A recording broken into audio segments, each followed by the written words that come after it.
So what we're going to do is we're going to program this. Hey everybody, how you doing? This is Lawrence over at KeyOpp Property Management. To program this, we go back up to the garage opener and we're going to press the learn button until it lights up like that.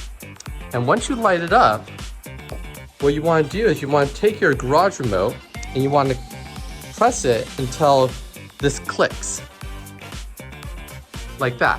Now LiftMasters can have a lot of different color codes. It could be yellow, green, orange. In order to know how to program a garage remote, you have to know first what type of garage opener you have.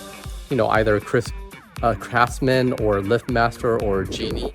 And then you actually have to get the right corresponding remote because the brand matters as well as how old that opener is, because the frequencies for the openers actually change. Now, we're going to drop a link into the video so that we can recommend a garage remote, because there are some garage remotes that will work with multiple frequencies. And those garage remotes that work with multiple frequencies are great because then you don't have to worry about, do I have the right garage remote?